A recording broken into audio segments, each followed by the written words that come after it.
नमस्ते, हरिओम नमः शिवाय, जय गुरु जी। सभी को स्वागत है आपका आपके अपने चैनल टैरो बाय टीजे पर। I am back with another tarot card reading for you guys. As I told you, move on आपको कर लेना चाहिए या आपको इंतज़ार करना चाहिए। इस टॉपिक के ऊपर हम ये रीडिंग जो है करने वाले हैं और इसको थोड़ा सा मैं इंट्यूटिव बनाने वाली हूँ ताकि थोड़े स्पेसिफिक मैसेजेस जो है वो आप लोगों तक पहुँच पाएँ।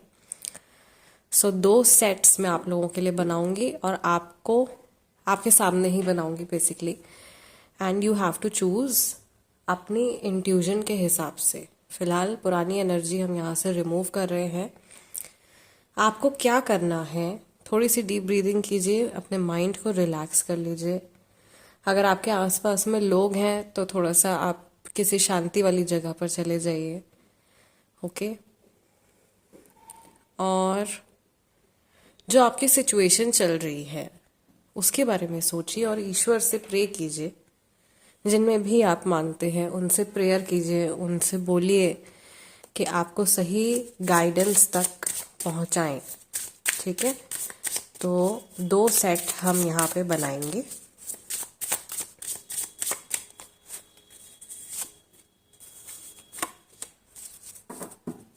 Okay, and a few cards from this deck। 2 cards हम इस डेक में से लेंगे। ये रहेगी सामने वाले व्यक्ति की ऊर्जा आपके प्रति क्या है।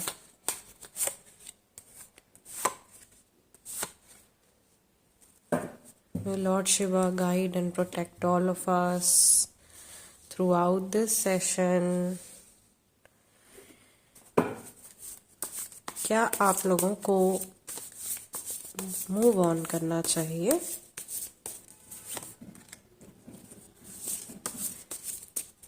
क्या मेरे व्यूअर्स को मूव ऑन करना चाहिए, ठीक है। सो ये 2 सेट आप लोगों के सामने हैं, इनमें से कोई भी एक अपने लिए चुन लीजिए। पहला जो है हमारा है नंबर 15 इंटीग्रिटी, और दूसरा है हमारे पास में number 54 the marrying maiden. Okay, reading शुरू करेंगे हम इंटीग्रिटी वाले सेट के साथ में। तो यही कार्ड उठा लेते हैं पहले। यहाँ पे बात आपके जो सेल्फ रिस्पेक्ट है, आपकी जो इंटीग्रिटी है उसकी हो रही है। Create success, a noble one completes it. To have integrity is to be at one with yourself and with reality. Okay, it means being honest about your capacities and not exaggerating the importance of your role. Not caught up in a personal story or identifying work with worth. You are free to do what needs to be done. What is simple reality? How might you return to a state of balance? What if it did not all depend on you. मैं अभी message पढ़ रही हूँ आप लोगों के लिए। Reading में आप लोगों को अच्छे से डेप्थ में एक्सप्लेन करूंगी, सो प्लीज डोंट वरी, ठीक है। इसके बाद हमारा कार्ड, सामने वाले व्यक्ति की ऊर्जा आपके प्रति कैसी है। 10 ऑफ पेंटिकल्स और 5 ऑफ वॉन्ड्स की है ग्रुप नंबर 1। क्या आपको मूव ऑन करना चाहिए। 4 ऑफ पेंटिकल्स, ठीक है। मुझे ऐसा लग रहा है कि ग्रुप नंबर 1 में जितने भी लोग हैं उन्होंने बहुत ज़्यादा शायद जिल्लत का सामना किया है सामने वाले व्यक्ति की तरफ से, और इस इंसान की वजह से आपकी लाइफ का बैलेंस, आपका मेंटल बैलेंस, आपका मॉनेटरी बैलेंस, आपकी लाइफ में सफरिंग आई है, ठीक है। आपकी हेल्थ में बेसिकली कुछ ना कुछ घाटा हुआ है, आपने स्ट्रगल किया है बहुत ज़्यादा इस व्यक्ति की वजह से, या आपने बहुत कोशिश करी है कि इनकी लाइफ में आप बैलेंस क्रिएट कर सको, और इनकी मदद करते करते आपने अपनी लाइफ में जो कुछ गेन किया था वो खो दिया। एंड समहाउ आप अपनी जो सेल्फ रिस्पेक्ट है, जो सेल्फ एस्टीम है, जो आपकी इंटीग्रिटी है, उसको भी आप लूज करते जा रहे हो इस जर्नी में। ये बात ऐसी हो सकती है जो आपके सबकॉन्शियस माइंड तक आती है, लेकिन कॉन्शियसली आप इसको एक्सेप्ट नहीं कर पाते हो, या सोचते हो और फिर इस थॉट को आप झिड़क देते हो, आप एक्सेप्ट नहीं करते हो इस बात को। काफ़ी सारे लोगों के साथ में ग्रुप नंबर 1 में ये इशू है। आप लोगों के लिए जो सजेशन आ रहा है group number 1 is basically to focus on your own life right now. फिलहाल आपको आपकी लाइफ में आपने कैसे बैलेंस बनाना है, जो बैलेंस आपने खो दिया है वो कैसे रीगेन करना है, इसमें आपको फोकस करना है। ठीक है, ये भी समझिए कि ईश्वर आपसे कह रहे हैं कि आपका जो स्ट्रगल का फेज है वो खत्म हो जाएगा जैसे ही आप अपनी लाइफ में सही चुनाव करेंगे, क्योंकि आपने इस जर्नी को चुन लिया है, इसीलिए ये स्ट्रगल आपकी लाइफ में आ रहा है। आपको थोड़ा सा अपना जो वे ऑफ लिविंग है, जीवन जीने का तरीका है, और जिस तरीके के फैसले आप अभी तक अपनी लाइफ में लेते आए हैं उसमें आपको बदलाव करने की बहुत आवश्यकता है, बहुत ज़रूरत है। और आपकी जो अननेसेसरी की जो सफरिंग्स हैं, एटलीस्ट जो आप डिजर्व नहीं करते हो, जो आपके कार्मिक भी नहीं है, वो खत्म हो जाएंगी। क्योंकि ये जो सिचुएशन आपने अपनी लाइफ में इनवाइट करी है ग्रुप नंबर 1, ये आप डिजर्व नहीं करते हो। ये somehow maybe out of pity, maybe आपको सामने वाले इंसान पे बहुत तरस आ गया, मे बी आपको पिटी लव हो गया, या आप बहुत ज़्यादा दयालु इंसान हैं, आप बहुत कंपैशनेट है, एम्पैथेटिक पर्सन है, सामने वाले का दुख, उनकी पीड़ा आपसे सही नहीं जाती है, और आपने अपना सब कुछ जैसे दाव पे लगा दिया है इस सामने वाले पर्सन की वजह से, एंड सम हाउ आपकी जो रिस्पेक्ट है उसके ऊपर भी कुछ ना कुछ बात आ गई है। ये चीज़ मुझे यहाँ पे दिखाई दे रही है। So you need to take a step back इस कनेक्शन से, इस सिचुएशन से जहाँ पे आप अटके हुए हैं ग्रुप नंबर 1। अगर आपके दिमाग में बार बार ये सवाल आता है कि क्या आपको लाइफ में आगे बढ़ जाना चाहिए या आपको इसी व्यक्ति के साथ में इंतजार करना चाहिए, तो आपको अभी फिलहाल थोड़ा सा बैक ऑफ करना है। आपको जल्दबाजी में भी कोई डिसीजन नहीं लेना है, क्योंकि ऑलरेडी इतनी सफरिंग आपकी लाइफ में आ चुकी है। आपको ना इस समय पर खुद को हील करने के बारे में सोचना है। ठीक है, ये जो सिचुएशन चल रही है इसको थोड़े टाइम के लिए अपने दिमाग से निकाल करके हटा दीजिए। ये इतनी ज़रूरी नहीं है जितनी ज़रूरी आपकी लाइफ में आपका खुद का बैलेंस है।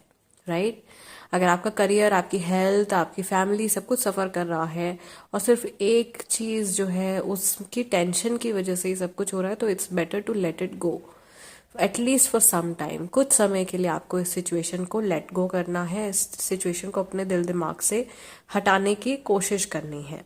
ठीक है, और फिर जब आप थोड़ा अपनी लाइफ में बैलेंस गेन करेंगे, आपको क्लैरिटी आएगी, क्योंकि अभी लैक ऑफ क्लैरिटी चल रही है, आपके आंखों के आगे धुंध छाई हुई है। कुछ समय के बाद आपको जो सिचुएशन है वो साफ साफ दिखाई देगी, और उस समय आप जो फैसला लेंगे वो आपके लिए एकदम सही फैसला होगा। आपको किसी की बातों में नहीं आना, आपको अपनी बुद्धि और अपने एक्सपीरियंसेस के अनुसार आपने आगे बढ़ना है। ठीक है, सो ये आप लोगों के लिए सजेशन है ग्रुप नंबर 1। आप लोगों के कार्ड्स को मैं ज़रा साइड में रख देती हूँ, and let us move towards the second group, जिन्होंने अपने लिए नंबर 54 का कार्ड चुना है, the marrying maiden, to set out to bring order, pitfall, no direction is fruitful.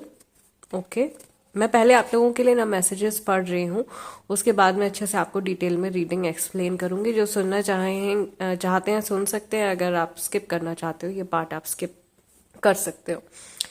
Marrying maiden supported the first wife of Chinese nobleman. You are in a supporting role.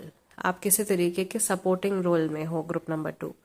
You are not yet ready to exert influence. आपका बहुत ज़्यादा influence इस समय पर नहीं है। Do not set intentions or make plans. इस समय पर आपको कोई अपने मन में इंटेंशन नहीं रखनी है, ना कोई बहुत लंबा फ्यूचर का कोई प्लान बनाना है। Feel your way, adapt and find your place without originating any action or having any agenda of your own. How can you grow into this situation? इस situation में आप कैसे आगे बढ़ सकते हैं? What does it mean to you to come second? क्या आप किसी के लिए दूसरा ऑप्शन हैं? क्या ये सच है? क्या आप थर्ड पार्टी सिचुएशन में हो? क्या आप सामने वाले व्यक्ति के लिए प्रायोरिटी नहीं है? हाउ सस्टेनेबल इट इज, ये रिलेशनशिप कितना सस्टेनेबल है, कितना आप इस रिलेशनशिप के ऊपर डिपेंड कर सकते हो, कितना रिलाय कर सकते हो, कब तक चलेगी ये सिचुएशन और कब तक आप इस उलझन में फंसे रह सकते हो। बहुत डीप मैसेजेस यहाँ पर हैं। मुझे ऐसा लग रहा है कि ग्रुप नंबर 2 के जो काफ़ी सारे लोग हैं वो एक डेड एंड वाली सिचुएशन में आकर के फंस गए हैं। Let's see what other messages do you have. सामने वाले व्यक्ति की ऊर्जा आपके प्रति कैसी है? The chariot and 5 of pentacles. Loss की एनर्जी यहाँ पे आ रही है, लेकिन फिर भी चीज़ें आगे बढ़ती जा रही है कि आपको मूव ऑन कर लेना चाहिए। You have the devil card. This is not something very good. Group number 2 में मुझे ऐसा लग रहा है बहुत सारे एक्स्ट्रा मैरिटल अफेयर्स हैं, बहुत सारे लोगों के इश्यूज चल रहे हैं, थर्ड पार्टी सिचुएशन चल रही है।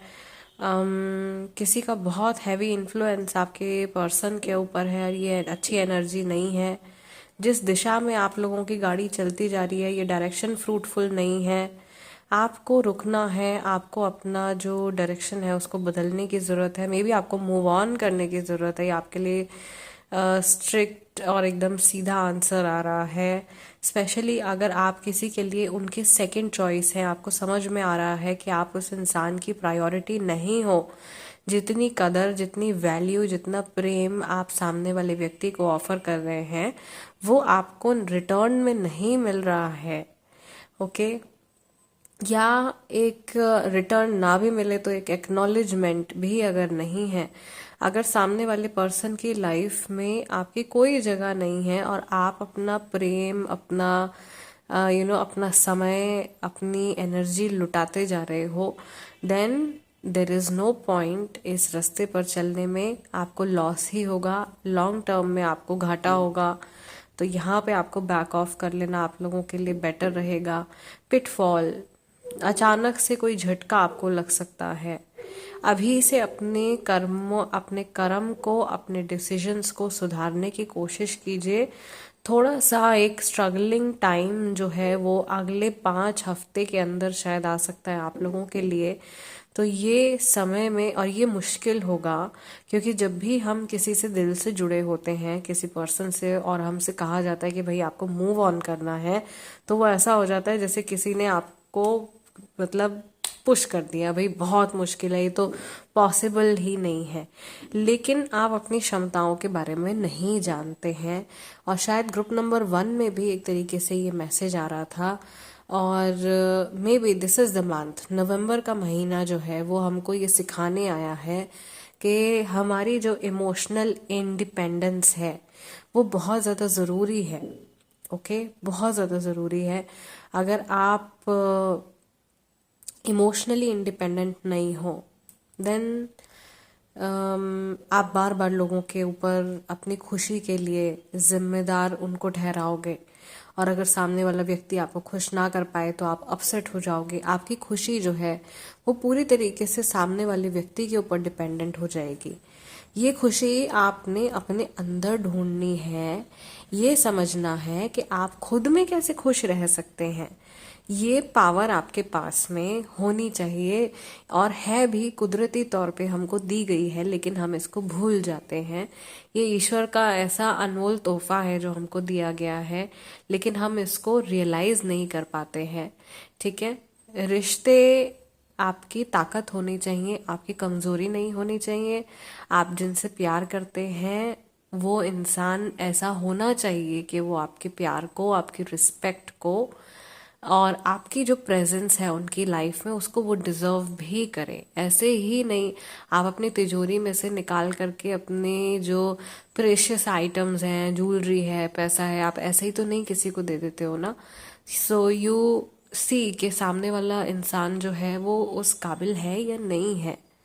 राइट, अगर आपको लगता है कि हाँ भाई सामने वाला व्यक्ति इस लायक है, तभी आप ये इमोशंस अपने जो हैं वो सामने वाले व्यक्ति के आगे दिखाइए, उनके ऊपर आप अपनी एनर्जी इन्वेस्ट कीजिए। Otherwise there is no point. It is like throwing casting your pearls in front of swine. Yeah so group number 2 guys, बहुत क्लियर आप लोगों के लिए आंसर है। आई रियली होप कि इस रीडिंग से आपको क्लैरिटी मिली हो। और जो एक शॉर्ट रीडिंग है बट बहुत सारे मैसेजेस थे इसमें, समझना आपको है कैसे समझना है, कितने समय में समझना है, ये भी आपके ऊपर डिपेंड करता है। रेस्ट मैं आप लोगों से मिलूंगी नेक्स्ट रीडिंग में, नेक्स्ट वीडियो में। टिल देन नमस्ते।